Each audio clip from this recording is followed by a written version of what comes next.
everybody. Welcome back to We Are the Batman. I'm Mike. And this is Matthew. We are here to do just all kinds of things today. It has been a hot minute since we have read some comic books. My store owner actually said, like, you haven't been in here in a little while. I was like, I'm busy. It's been 3 weeks. Calm down, buddy. No. That's a while for me. So... Fair. So yeah, we need to get caught up on some stuff. We also got some news to get into, all kinds, just everything. But first and foremost, if you haven't already, please subscribe to the channel here on YouTube or wherever you're getting this podcast, because that's how you get stuff like this as soon as you can. Also, if you haven't already, follow us on all social media. Thank you. At We Are the Batpod.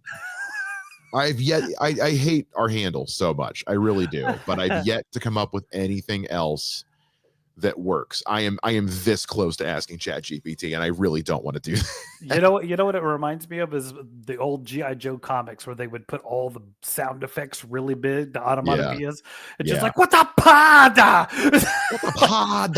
It does. It yeah. So I hate it. Someone got spin kicked in the jaw so hard their right tooth fell out. That's what that sound effect is. We'll talk about some stuff involving Jaws later on today as we get into the comic books. But first and foremost, Matt, how are you, bud? It's been a week since we've checked in, really. What you've been watching? What you've been up to? Anything good? I don't know about good, but just one of those things where you're like, I'm trucking along. Have you watched? Oh gosh, now I'm trying to think of what it's called. It's with Joshua Jackson and Don Johnson. He's the doctor on the cruise ship. Oh, the one on ABC. I think so. I can't remember what it's called. Dr. Paradise? I know what you're talking about. Yeah. Yeah. It's like John Oliver of those. John Oliver did a whole thing about how like they hadn't announced it getting renewed yet. And he was like, Grey's Anatomy has been on the air for like ever. You can give sexy doctors another chance. Yes. It's like, I think, I'm trying to think if I want to go on this rant or not.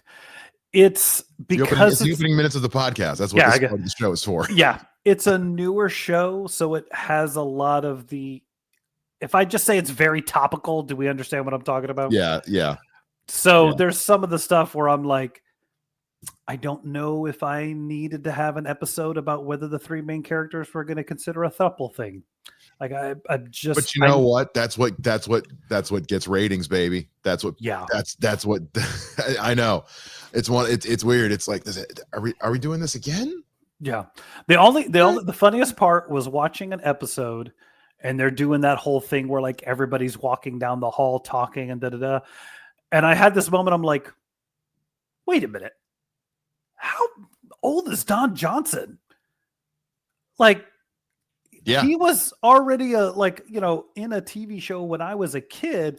So dude's like mid 70s and he's just walking 75 along. Exactly. Yeah. And you're just like, dude, this guy, it's like that guy turned like 38 and just didn't age ever again. Him and Kurt Russell go to the same skincare person, apparently. Yeah. Whatever you're eating, tell me. Yes. But it was just interesting to me of like, just having that weird moment of like, he doesn't look, he has white hair, but like, if you dyed his hair a different, black, you'd never know. It was just one of those weird moments. You're like, wait a minute, how old is he now? And that happened to Patrick Stewart. Yeah. That man stopped aging at 35. Yeah. So, but the show's okay. Like, it's okay. It's not my thing. It's the parts of it that are really cool are interesting, but you also do have that moment of like, is there really a severe medical emergency every other day on a cruise ship? I guess that's what we're doing. Yeah, that kind of makes you want to not go on a cruise ship, doesn't it? That too. But no, that, and then what did we watch the other day? Oh, do you know who Asterix and Obelix are? I'm Vikings. I'm familiar with them. Yes. So there's a new animated show, 8 episodes that is on Netflix, and it was one of those things. I'm like, hey, I love this as a kid. I read the comic. Let's watch this. And then before I knew it, like the entire family was into it. We burned through that show. It was like an episode. I think we burned through it in like 2 or 3 days. Nice. But it was funny. It was hilarious. There was a scene that made my my teenager laugh. My number That's two hard to kid. do, to make a teenager laugh. Yeah, and it was there's a part where one of the bad guy jock leader kind of dudes, he's going to the researchers to talk to them about something, and he's like, "Hey, you stylus pushers, I need you to look up something." And just having that moment, like, he just called them pencil pushers. Yes, they did. So she got a good laugh out of that. So now we're kind of throwing that term around the house. I always love the updating of old school insults for the modern age. When things like it's nice when you get to see that, or whenever they like translate a contemporary insult into something like Star Wars, and they just change a vernacular around to make it fit, and you're like, well done. Yeah, well done. That one was that was funny. That had us laughing for a while. Nice. They finally dropped, I think, the new and I think final season of Big Mouth on Netflix. So nice. I need to I'm gonna binge that this weekend. I think I need something fun, because like we've had such great TV, the finale of The Last of Us season 2 notwithstanding, and but it's all been super heavy. It's all been really heavy. Like Andor season 2 was incredible, but it was like it was the Band of Brothers of Star Wars. Like I got done watching it and I was like, it was like I expected to see like them to suddenly cut to like elderly Cassian Andor sitting there with a black background saying, "And I remember when we all got on the ship," except Cassian Andor didn't make it out of Rogue One. So yeah, but I see he's got a new movie with Jennifer Lopez coming out here soon. But then Last of Us, super heavy. Even the new Star Wars animated thing, Tales from the Underworld, got like heavy, and I was like, I was like, I need something to just like. And I've watched all of Bluey. I'm running out of wholesome things. So we Bears. I forgot about that. I forgot about Bears. So it was either. So I was gonna go back into the Spectacular Ultimate Spider-Man. On Disney Plus, but then I saw the new season of Big Mouth drop, so I'm gonna binge that this weekend because I need a laugh. But I've also got stuff booked this week. Gigs booked this weekend. Speaking of which, Saturday stream moved to Sunday because I am hosting 2 shows at Bricky's Comedy Club on Saturday, so we will see you guys again Sunday. Speaking of which, if you see this big ass Lego box behind me, you can't make out what it is there, but that's basically Bruce Wayne's Batcave from the Batman. As soon as we're finished playing Arkham Asylum on stream, I'm going to build that before we go into Arkham City. So I should do that. I love Legos. I do too. Legos? Yeah, you'll have to join me for that. You can join me on the stream or something. Let's get into some quick DC news that has dropped in the last week before we get into the main meat of the show, which is all the stuff going on in DC Comics. First and foremost, we've got some updates from Mike Flanagan, who shared his script for the Clayface movie was very much pulled from Batman the Animated Series, 2-part episodes of the Feet of Clay. Flanagan, of course, his screenplay is going through revisions currently. We announced a couple weeks ago that the writer from I don't have it in front of me, but is doing the next draft of the script. Okay. And then Flanagan is just kind of hoping, fingers crossed, that like enough of his stuff makes it in that he gets to be credited as a writer on the film. Right. So this is just how the process works, but it seems like, okay, so we might be getting some semblance of his origin in this movie. Or maybe like we've seen in the past in comic books and animated, maybe we do present day with flashbacks to his origin. I don't know. Yeah, that sounds cool. How does that make you feel as somebody who has watched that show, who is familiar with Clayface in those episodes? What do you feel about the idea of adapting that? I mean, that's cool. I was hoping they do something horror like I pitched the other day, but no, I mean. Again, you go to that moment of like, that was in a Batman show, so that means Batman is going to be in this movie if this is what you're basing it on. So, yeah. Well, think back to our Clayface episode from a couple weeks ago, where we made the case of like, this is a great way to start building out your Gotham and your Batman mythos and then you just end the movie with a bat signal up in the sky because of whatever shit. You just give it the Penguin, do it like you did with the Penguin. It's an almost no, and then you can start introducing your Harvey Bullocks and your Montoyas and your Gordons and maybe a DA that needs to get his face burned off. Although I'm assuming at this point he probably already has. Who knows? Like, who's to say? You can introduce this, that, and the other, and just build your world out. So, but I love that origin of Clayface from the animated show. I mean, that was very horror-esque, especially like what they do to him. And then I just watched the other day when in my rewatch, the one where he comes back and like he's falling apart and his girlfriend's trying to help him, and she keeps like solidifying him in the machine. It's like that gets messed up, and it's like this would be this no pun intended, but it's like this would be just horrific in live action. So if that's the route they're going to take, combined with what we already got a glimpse of in Creature Commandos of just how scary they can make Clayface in this, me happy. And this is coming from Mike, again, Mike Flanagan, who is like kind of kicking ass with horror lately, so I feel it's in good states. We get to I'm going to show you these now because you haven't seen a lot of these yet.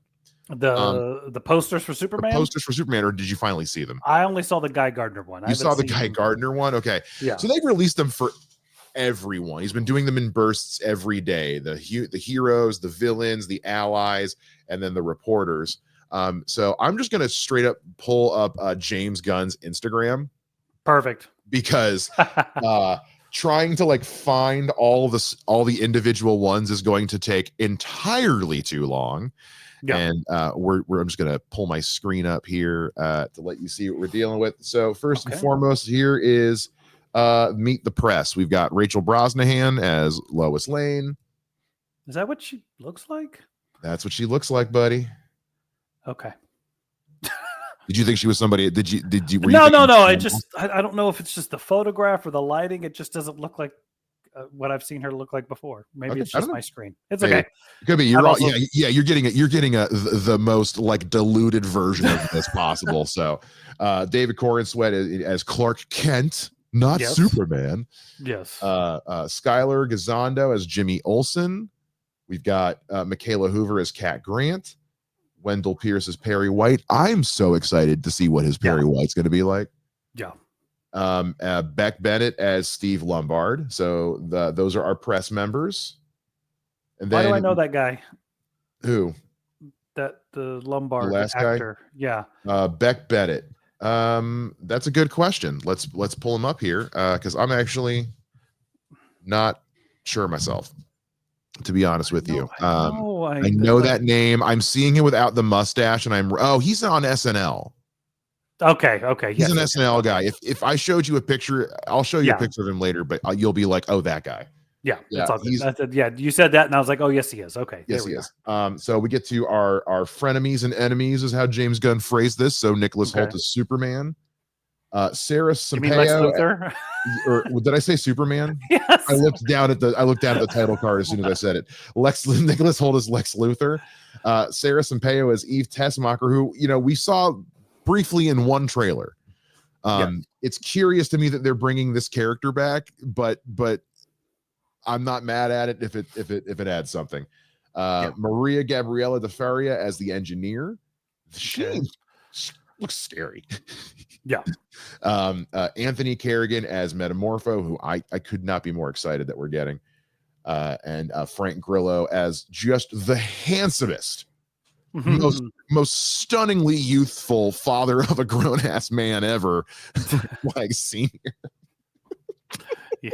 Who's also looking pretty good considering he got his ass kicked at the end of Creature Commandos. So and then we get into this is just an extra shot of Metamorpho, an extra one you put up earlier, and then we get to, of course, our metahumans, our heroes. David Corenswet as Superman, actually Superman, not Lex Luthor. Crypto, which I need this one on my wall immediately. I need this Crypto poster. Alan Tudyk as Superman Robot number 4. But she also credited as number 1 in our hearts. Nathan Fillion as Guy Gardner. Edie Gathegi as Mr. Terrific, and Isabella Merced as Hawkgirl. Nice. Now I will say, I'm not going to show it to you, but a clip from the Yes. movie. Her making fun of his haircut. Okay, so you did see it. Yeah, I saw that. Okay, if that's actually from the movie, yeah, that's funny. That yes, Someone's got to call him out for that haircut. yes, I'm so glad. And to me, that to me speaks wonders of why James Gunn is so willing to just take it on the chin with everybody like whining incessantly about Guy Gardner's haircut. It's almost as if like he's going, "Oh no, we know. Yeah, no, we know. We're aware." Yeah, it's supposed to be. It's because it supposed looks to be that bad in the comics. because that's what it looks like. That's what it looks like. And also, James Gunn has officially completed the edit of the movie and has confirmed the runtime, including credits and post-credit scenes. He has said that it is now at the runtime is 2 hours and 9 minutes. Perfect. Sounds good. I can say that sounds like a perfect day at the movies to me. Not too long, not too short. If it was anything less than that, I'd be like, yeah. But 2.5, I'm starting to go in like, what are you doing? So that to me, that makes me super happy. And then last and foremost, just there was a DC Studios has done just kind of a confirmation, or DC BatmanNews.com has done an update of DC Studios current slate, everything in progress. You can find the full list up there now on their website, but obviously Clayface is still in active development, and the Batman Part 2's final has not yet been turned in, but reportedly pages have been turned in for a look. And we did get some early shots at the dynamic duo Robin, Dick Grayson and Jason Todd animated flick that's coming out. That looks kind of cool. That's some cool looking stuff. And Supergirl Woman of Tomorrow has wrapped filming officially, and as of lately DC Studios is waiting on James Mangold for movement on Swamp Thing. So that's where everything's going on with DC Studios as of right now, that is in production. So okay, that's it. Perfect. That's all. Okay. Thanks, cool. guys. So next week, no. Now we're gonna get into what which we're gonna start, which is updating on DC Comics, particularly Absolute DC, because they definitely had the most going on in the last. We always has been a couple of bits we've done these, so it's time to get caught up. Let's start with. I'm gonna start with Absolute Martian Manhunter #3. Mm-hmm. So, did you get a chance to? You got a chance to read this one yet? I'm all up on Absolute stuff. You're all up on Absolutes. So, I read this one before you did, and I said we finally start to like piece some shit together with this one. Yes. So, how are you now feeling with this? Because you were starting to get a little like we're 3 issues in. Now that we're 3 issues in, how are you feeling now with this one? Now that we've got not to be weird, an actual story happening and not just like, hey, we're going to mind mess with you more. I think it's pretty cool. Like, this is where, okay, now that we know what's actually happening, let's see how we get past it. Mm-hmm. So I thought it was really cool. I like the idea of them working in the fact that the Martian, whatever it is, didn't know how to communicate yet. And that's why everything was so confusing. Yeah. Like we're literally living in John Jones's head, and he doesn't even know what's going on. Yeah. And as he starts to figure things out and figure out what's going on, so do we as the reader. And I think that's a very, very clever way of doing that. Which is, if memory serves, different from the comic in that he'd already been here for a while. This is like he has just shown up. And even that, it almost seems like the Martian and John Jones are 2 separate people, as opposed to one being the alias, or maybe not. It's really hard to tell. We're still getting it in pieces, but now that the Martian has learned to kind of communicate with us, with John, us in a way, and we're starting to get like, oh no, there actually is a threat out there. Yeah. What a different take on the Martians. They're almost like, I don't want to say like angels, but like interdimensional beings, it seems. So now, is he from Mars or is he from somewhere else? They give me anime character vibes, honestly. Like, Yeah. it's but and also like just the use of color in this continues to really blow me away. Really impressive art and use of color in these books. Really like it. I like this because, like we talked about it before, with like the Ultimate Universe, the first version, it was just like, let's update the origin, or let's askew their costumes a little, or whatever. This is just, you're changing everything. Exactly. So Everything. I like it a lot. I do too. Let's next get into Absolute Flash number 3, because this one was wild.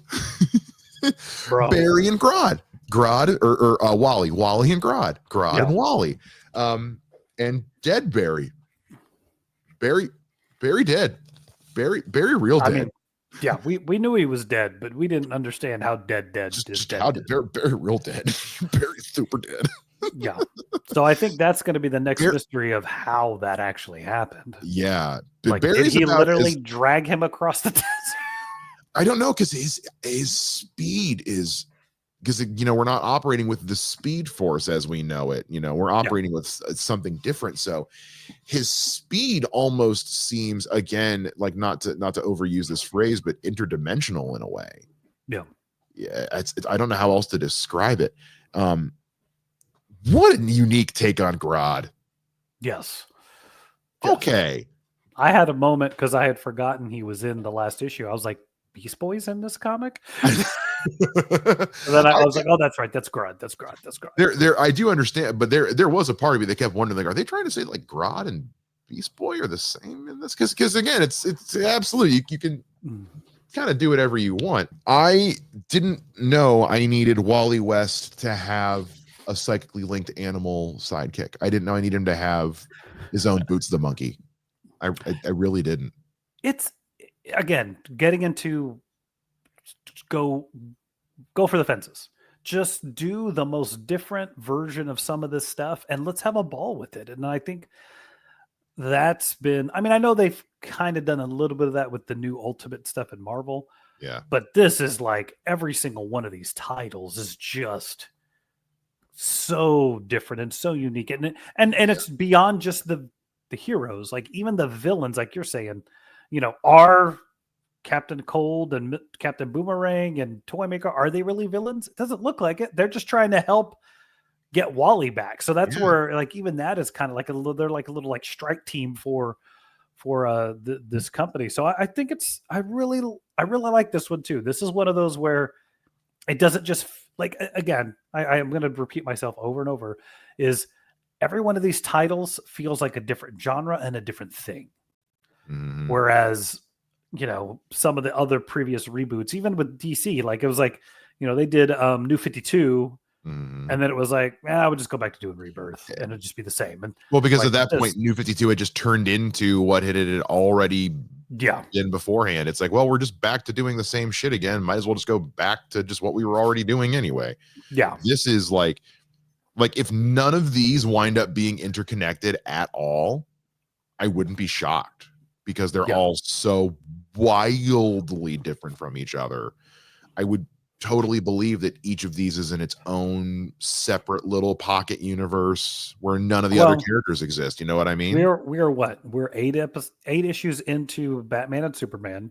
7 on Wonder Woman. 7 or 6? 8. 6. Okay, we're 8 and 8 on Wonder Woman, 9 on Batman. Yeah, I think I'm looking. Point is like, we're far enough along that if they were gonna, that if there was gonna be crossover, or even, it's not like you're even getting any characters mentioned in other ones. You know what I mean? Yeah. You know, they're not referring to Batman in the Superman book, and but also that's kind of my point, is they've done such a job where these characters' stories are so isolated. They wouldn't, you know, Batman and Gotham. I mean, Batman and Gotham, and we've said this before about Absolute Batman, has always existed kind of in its own little pocket. So that's neither here nor there. But like, Superman isn't an out and about superhero in the biggest city most populous city in all of DC. He's a guy on the run from a shadow corporation. So of course you're not going to hear about him. You might hear about a tornado hitting a town, but that's all you're going to hear about. Wonder Woman, you know, that stuff that's the one I'm still kind of like, no one heard about Wonder Woman. Yeah. No one heard about that. Okay. That's the one I'm putting a pin in, because that one I still haven't quite, but also when you look at the characters we're dealing with, Batman's not watching the news. Yeah. Superman's not watching the news. Wally ain't watching the news. John Jones ain't watching the news. And we're going to get to it in a sec. The folks in Green Lantern sure as shit ain't watching the news. Yeah. So the fact that none of these guys have referenced each other is not in the least bit shocking, because their stories are so isolated. And that's why I say, if you told me that none of these actually exist in the same universe, I'd believe you. But also that's just because their stories are so isolated in a way that I think if they ever do crossover, it's gonna be a while. Well, because even the formula for these books seems to be 6 issues till we're totally in the know of what's happening. Yeah. The origins past. Issue 3 with each of these is like where we start to pick up things. So I think not until Martian Manhunter, Flash, and Green Lantern get to issue 6 are we now ready to go, okay, maybe we'll start world building across the board. Yeah. And that'll put the other titles in like 10, 12 issues. So it may be, I mean, what is it? It's June now. Mm-hmm. They came out in October. So we're 3 or 4 months out from a year passing. So I'm thinking if there is going to be some crossover, maybe it'll be 2026 summer of, so that you could do the annual crossover. I mean, who knows? But even then, that's not even for sure. Who knows? Yeah, that could never happen. And I, again, would be fine with that, because it's really going to, because they've said, I think they've even said, like, not all of these are going to go on forever. It's going to depend on sales. Now, we also know that these are getting nominated for Eisner Awards across the board and have continued to be some of the best-selling comics of the year. So I don't think we're in any danger of these slowing down anytime soon. No.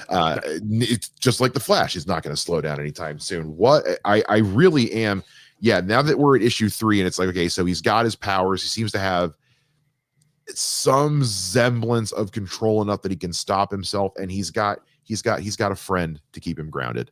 Yeah. And I like Wally having a little, I like that our Aladdin has an Abu now, you know? Yes, exactly. So that's, and he's got his suit. So now we can actually see what's going to happen next. We teased it. Let's get to it. Let's get to Absolute Green Lantern next. We're continuing to piece this origin together 1 issue at a time as well. Yeah. Not as much story progression in this one. However, we learned some interesting development. Oh, I also forgot to mention with the Absolute Flash thing real quick, we got a name drop of Thawne. Yes. We got a name drop. Scientists. I forgot to mention. Scientists is there is Thawne. Yes. But yeah, so back to the Absolute Green Lantern. We got an interesting develop with Gold / the color yellow. Mm-hmm. Mm-hmm. With how in the origin, how John wound up getting judged, and what then happened next to Hal to lead him to have a gun that now seems to be permanently fused to his hand, courtesy of the color black. Yeah. Ooh. Yeah. Slower burn. Absolute Green Lantern seems to be a bit of a slower burn. And this is the one where after issue 6, we're going to be on the know, and then we'll see where the story takes us. Because, I mean, at this point, we, going by standard lore of Green Lantern, Hal's the villain, Joe's the hero, and we haven't seen anybody else. And John's in the wind. Yeah. If what's happening to them means they're killed, he dead. We don't know. It's hard to say. It's really hard to say because and not only that, but this is giving me the same vibes that Absolute Wonder Woman did, in that, like, remember, it took us to the end of the first run to be like, oh, okay, now I'm on board. I think because again, as we've talked about with this several times before, because the Green Lantern lore in and of itself is so vast, absolute Green Lantern's got a lot to play with, and also a lot of work to do. A lot of work to do, a lot of, and it'll be interesting to see, because I mean, obviously, if Joe and Hal are out and about, they did something. I'm guessing he killed Abin Sur. When Abin Sur died, that barrier dissolved. So yeah, I'm not sure. We haven't really I don't think we've covered how much time has passed yet. Exactly. No. If we have, I missed it or I'm forgetting. But no, not that I recall. I don't think so either. But yeah, so not as much to talk about with this one because we haven't covered as much time. But the gold/yellow thing, I thought was a great harken back to the original Green Lantern. I thought so too. I bless you. I really thought that was, and I'm curious how much further they're going to take that. Considering this is absolute, it's like, to what degree, like, is this a color yellow? Is this because it's gold? Is it because it's an inanimate object and feels no fear? What is, I think it's the gold thing, just because the gold ring was the one that did the most. Yeah. So, which is cool. I mean, it's still a variation on the yellow thing, and I like it. Yeah, because the yellow thing is in and of itself, like, you know, okay, it is what it is. Well, I think what was the Big Bang Theory that was like, stop with the color yellow, or the Alan Scott one who could be stopped by wood, and they were like, cool, Green Lantern defeated by a number 2 pencil. Yeah. So, so enjoying Green Lantern. Probably going to need to get to issue 6 before we really fully grasp what's going on. Yeah. We alluded to it. Absolute Wonder Woman. I appreciate that they're now doing a new story starts here. Yes. With this, letting you know that this is the beginning of a new arc. And also, I posted this on our threads. Shout out to them for the recap splash pages. Thank you. That is excellent. That is, because Wonder Woman was a lot. Yeah. So Wonder Woman was a lot. Yeah. So she made the Hall of Justice. Is that what I saw? Okay, I'm glad somebody else noticed. Okay, I'm glad it wasn't just me. I'm pretty sure that was on purpose. That cannot be a coincidence. She made the Hall of Justice. That's why I'm like, are we getting a crossover? Because I just need that narration. Hall of Justice. Meanwhile, Wonder Woman is. Meanwhile, back at the Hall of Justice, Wonder Woman made tea. Yeah, exactly. Great. I mean, it was a good book. It was a good issue. It was a nice, and this is one of those, like, okay, we're setting the groundwork up for the next thing that's happening. So I like the weird, she has her own Fortress of Solitude that apparently looks like the Hall of Justice. Cool.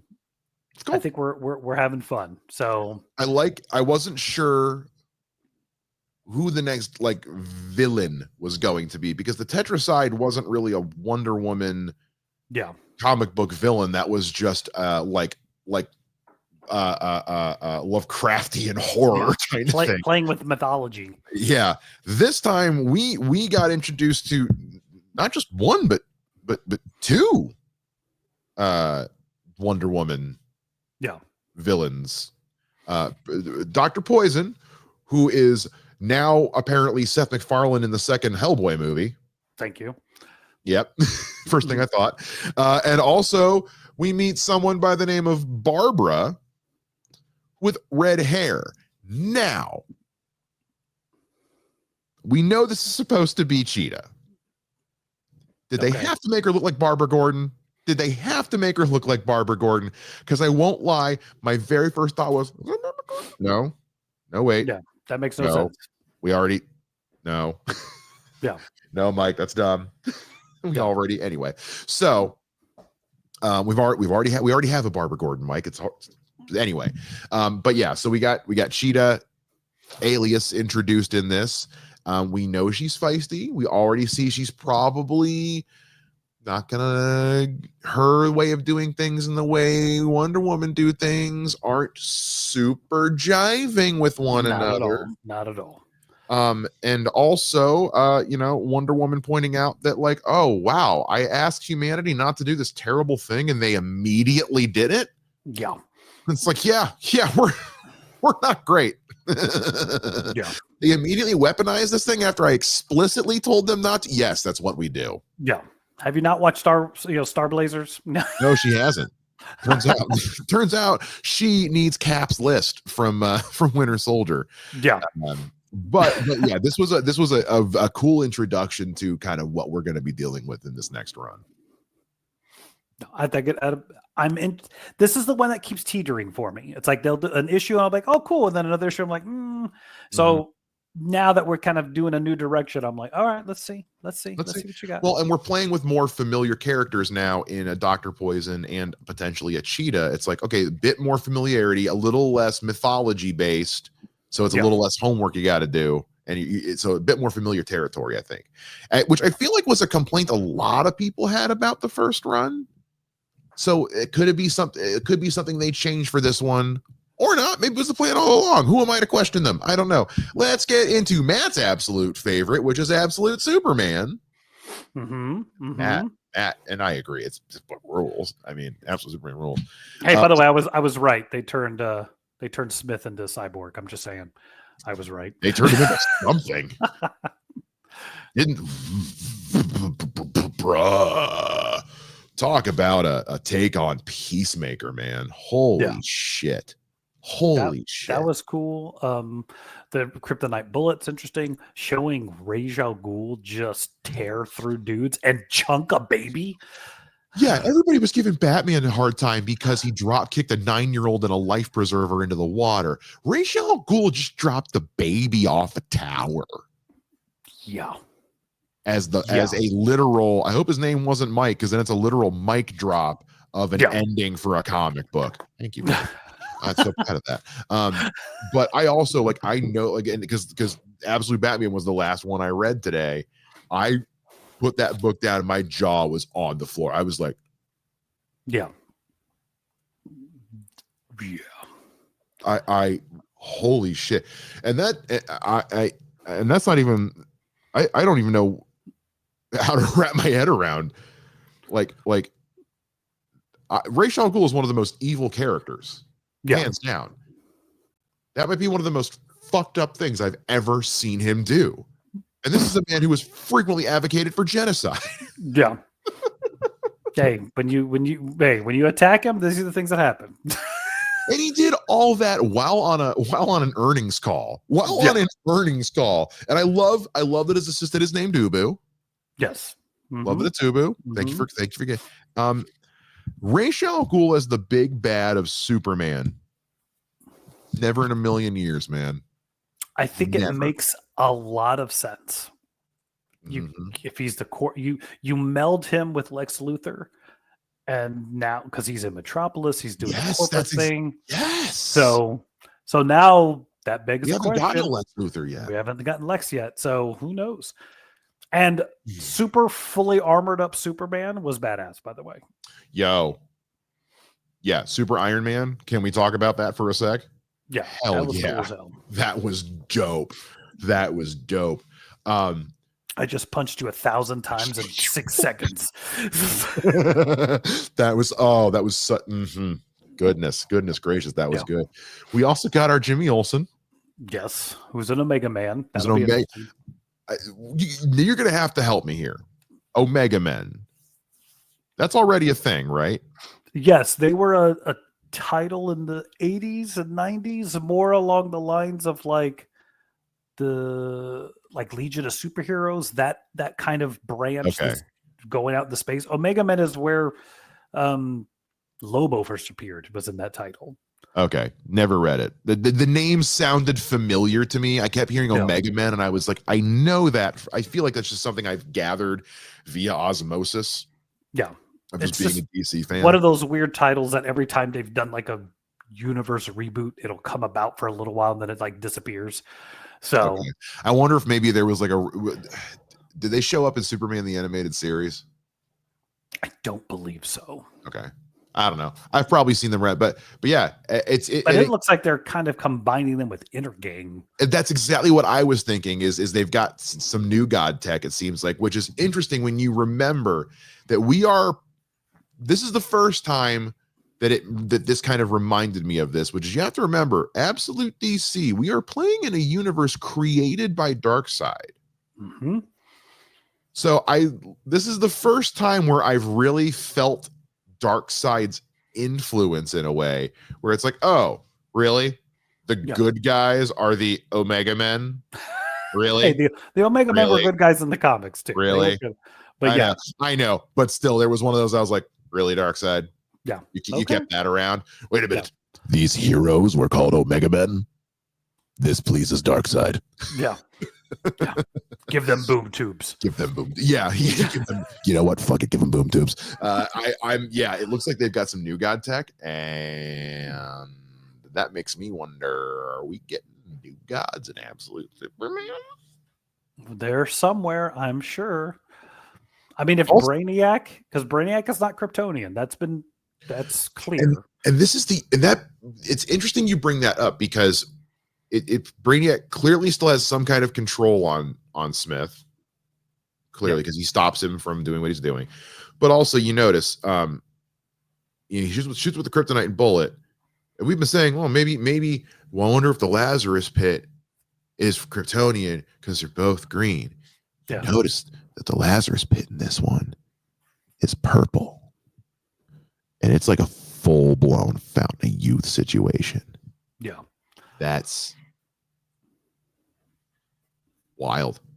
We'll see what happens. I'm intrigued. I'm so into this. This is still my favorite, even though the most recent issue of Batman. Well, like Absolute Superman, my God, dude. Holy. Yeah. Nightmare fuel in printed form. Batman horror. This is what I want in a movie. I want Batman horror. Give me oh man, this was a Saw thing. Yeah. Oh my God. But also the interlacing with the conversation with him and the boys. Mm-hmm. And the tribute to Matches, who I still love that Matches was like the best of the best of us all, and it was an actual person. Because I just watched the Shadow of the Bad episodes of animated series where he's where he goes. So I'm just like, yeah, this is just scratching all the right itches. But this Mr. Freeze is holy shit, dude. It's insane. It's straight up insane. Yeah, and he's talking to someone clearly at one point, isn't he? Do we ever get clarity on who that is he's talking to? I don't believe so. No, I don't think we do either. I think Batman, knocks on the door. Which, by the way, love the knock splash page. Did you ever by chance catch the original one that Scott Snyder put up on Instagram that DC rejected? Mm-mm. I'm going to show it to you right now, because there was Scott Snyder said there was an original Batman, an original panel for this one that DC passed on, but he posted it online, and it's on Reddit. There it is. You're going to love this. This is going to make you very happy. Share screen. 2 hours later. Yeah. DC said no. He begged. Yeah. Apparently he was like, please. And they were just like, we have one line, line, no F-bombs. So can't do it. I'm hoping that one day maybe they'll pull a Marvel, and because Marvel has the alternate versions of some of their titles that are like uncensored and extra gory, and they're like, I'm like, hey, can we get some of those for some of these Absolute books? Just because that's awesome. But all that makes me think of, do you remember that issue of Nightwing where, oh God, who was it that was flipping off somebody and they just put the authority code all over his hands? Oh yes. Oh my God! Bronze Tiger. I think it was Bronze Tiger. It was somebody who was like mad at. It was so funny. It was so funny. Yes. Oh my God. Yeah. But Absolute Batman, like the way that they are continuing, I thought we were going to see. It was such a misdirect.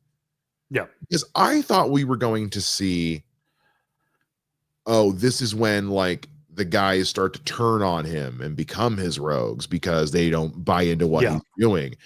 But I got to be honest, man, the stuff about his dad almost brought me to tears where they were like, do you want to die? Like, because if you're doing this just to die, we're putting an end to it right now. Yeah. But if you're going to do this, like, you better be doing this, you know. That's when they show us the mural for matches, and I was like, yeah. Ooh, okay, yeah, go get him, man. Go get him, buddy. But what an interesting use of Mr. Freeze in using snow. Yeah. With I guess nanotech in snow. Something. Ooh, and also somebody got Waylon. Yeah. Somebody got Waylon, and they're taking him to Arc M. That might be my favorite thing in Absolute Batman is that Arc M. I remember reading that the first time and just I had to put the book down. Like, you sons of bitches, that's so good. Yeah. Love that. But also we know that next issue we're finally getting Bane. I can't wait. And instead of Killer Croc, it may be that he's Bane. Did that not occur to you? That had never even occurred to me.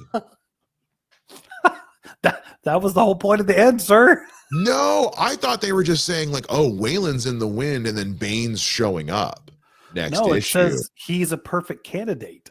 Right. I thought that meant like to become whatever Killer Croc in this universe is going to be. I thought I took it as he's about to become Bane. Are we going to put up a poll on Threads? Sure, why not? Let's put a poll on Threads, babe. We're going to do this right now. Oh no, my phone's over there. All right, the poll's up on Threads. Do you think Waylon Jones is going to be Bane in this? Or Killer Croc? Or Killer Croc. I just said he's going to be Bane, yes or no? Or Robin. Is he going to be Robin? And we do know that Scott Snyder has said online that he's like more of Absolute Bat Family is coming.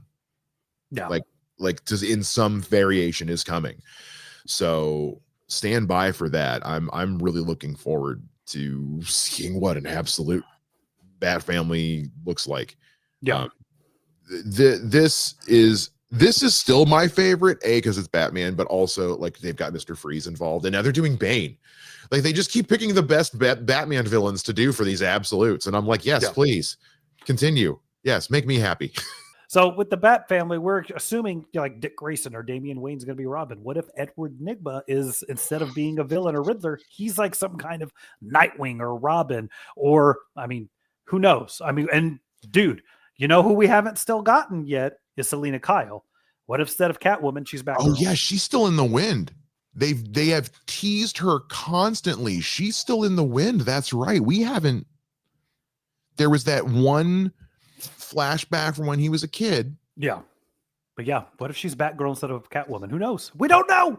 And it's gonna be fun to find out.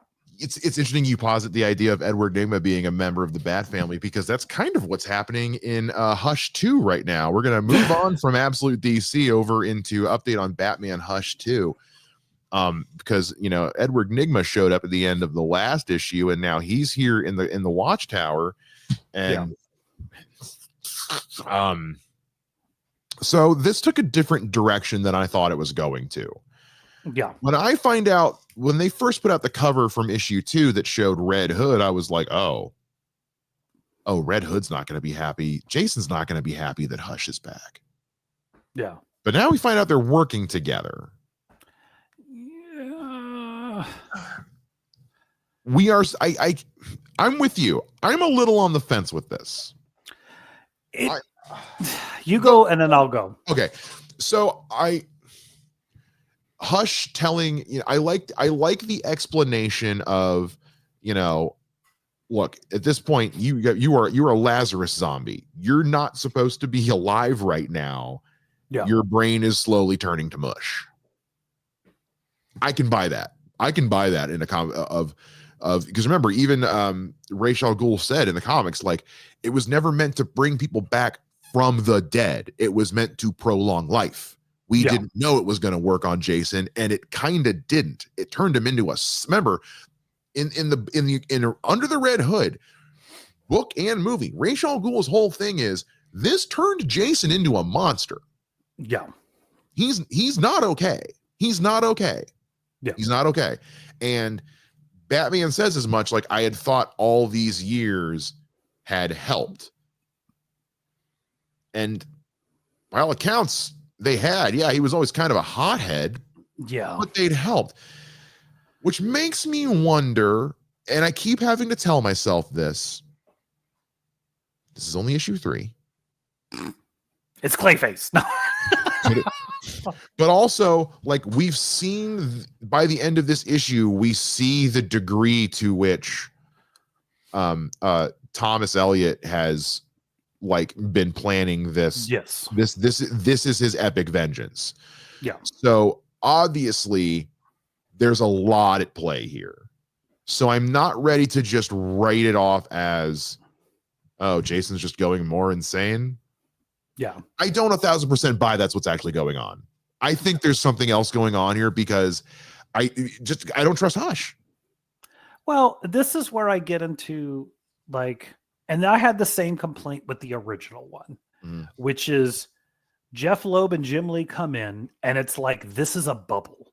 Nothing that's come before has any bearing on the story they're telling. And then at the end of the story, nothing that happened within the first Hush has any bearing on the series after that. It's like they just came in, did these 12 issues. Hey, this is fun. And they bolt. And then nothing's ever referenced again.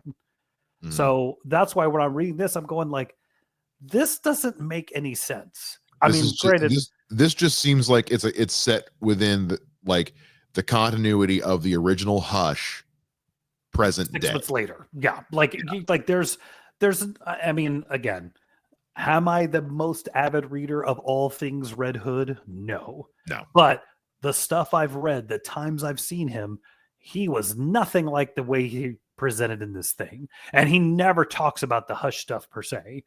So it's just this weird thing of like, I just feel like that particular character, like, I don't know why he's behaving this way or why Batman's even kind of treating him this way. You're just like, the last time I saw everybody together, they were huggy and kissy. Like, this is just so odd. And it threw me completely out of this storyline. So that's why I think there's something else.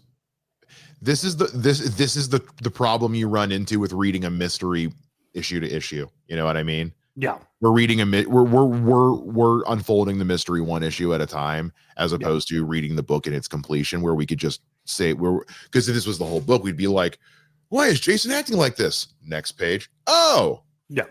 Well, and again, wait at least a month to find out why. Yeah, and that's why for me, because of the way the other one ended and nothing meant anything, I'm like, because also, like, not to be weird, but that whole, what were those one shots we were reading about the villains? Oh, the One Bad Days.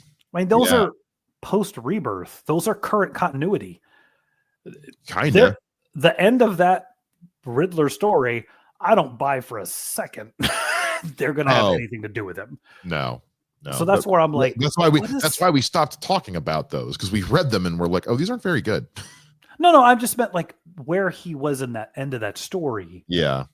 I don't buy for a second that he's just, hey, I'm here to help you guys or whatever's going on. So it's this stuff like this where I'm like, okay, did they just tell you do what you want and we'll have fun and don't worry about it?